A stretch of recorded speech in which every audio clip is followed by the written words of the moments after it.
मंदिर आज चतुर्थ आज यज्ञ आज महायज्ञ आज लास्ट काली पूर्णाहुति अच्छी सरस्वती पूजा दिन भाईना तो सब प्रथम लास्ट पर्यटन आज तक साहय आज एत दूर आगे जा सका पूजा होता सूर्य पूजा साल पूजा सन्धार है जो आम पुष्पांजलि कीर्तन कीर्तन होती काली अच्छा काली भी सेमती पूजा हम सूर्य पूजा है सन्ध्या बेले अच्छी मेलोडी 6टा आरंभ 7टार अच्छी भजन समारोह आज्ञा आज्ञा मानसिक शांति शुक्ल प्रोग्राम चलती काली भी 10,000 लोक रोषे अच्छी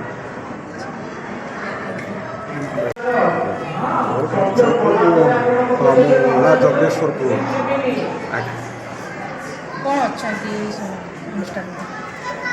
अनुष्ठान मु ये यज्ञ आचार्य रबाबू मत यज्ञ आचार्य भाव कौन कर मंदिर प्रतिष्ठा खुशी अनुभव कर या भितर मुझे दिव्यत्व लाभ कर जो क्षेत्र जो प्रकार आम पूजा पाठ आदि कर्म पूजा पाठ आदि कर्म करा दिव्यत्व अनुभव कर आप भी आस अनुभव कर मंदिर आम 2006 मसीह आरंभ होता मुझे भूमि पूजा करी 2006 मसीह आरंभ हो दीर्घ 16 वर्ष लगे मंदिर कम्प्लीट 16 वर्ष होगा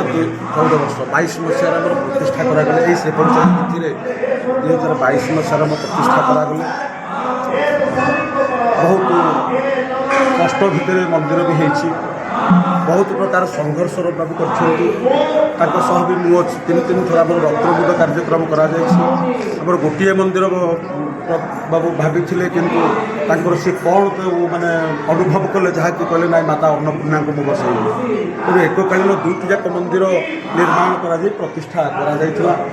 पुरी और तिरुपति प्रभृति पंडित मानक मुझे डाकी से सब आसी 21 जन पंडित आम 2022 मसीह 5 दिन व्यापी प्रतिष्ठा कर सरस्वती पूजा दिन समाप्त होता तेणु यही भाव में बर्तमान यहाँ 4th वार्षिक यज्ञ 22 प्रतिष्ठा प्रतिष्ठा को जंग हिसाब से हिसाब कर 23, 24, 25, 26 4th वार्षिक यज्ञ 3 दिन चलती शुक्लपक्ष माघ मास खाली आम पूर्णाहुति कार्यक्रम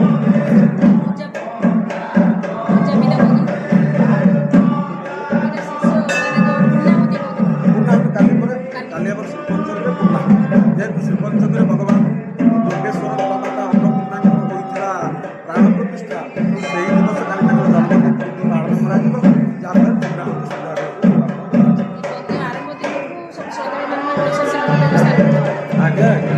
ପ୍ରତିଦିନ କେତେ ସକାଳୁ ପ୍ରସାଦ ସେବନ କରୁଛନ୍ତି? ଆଉ ଏଠି ତ ବହୁତ ସକାଳୁ ଆଜ୍ଞା ଏ ସମଗ୍ର ଗଙ୍ଗୋତ୍ରୀ ନଗର ଯେତେ ଅଛି ସମସ୍ତେ ଏଠି ପ୍ରତିଦିନ ଆସୁଛନ୍ତି ଆଉ ଦିନେ ଦିନ ବ୍ୟାପୀ ଆମ ଏଠି କାମ କରାଯାଉଛି। କାଲି ତ ଶିବ ଅହରହ ପଞ୍ଚମୀ ଅଛି, କାଲି ପୁଣି କେତେ ଲୋକଙ୍କ ପାଇଁ ସଜାଡିବେ? କାଲି 10,000 10,000। ଲୋକଙ୍କର ବ୍ୟବସ୍ଥା କରିଛନ୍ତି ଆଜ୍ଞା ଏବଂ ଏଠି ପ୍ରତିଦିନ ପ୍ରାୟ 1,500 2,000 ଲୋକ ଭୋଜନ ବ୍ୟବସ୍ଥା ଆଉ ପ୍ରସାଦ ସେବନ କରୁଛନ୍ତି। ଆଉ ପ୍ରତି ମୁହୂର୍ତ୍ତରେ ଏଠି ପ୍ରସାଦ ସେବନ ଚାଲିଛି। ରବିବାରକୁ ଏଭଳି ଅନ୍ନଦାନ ସେ ଭାରି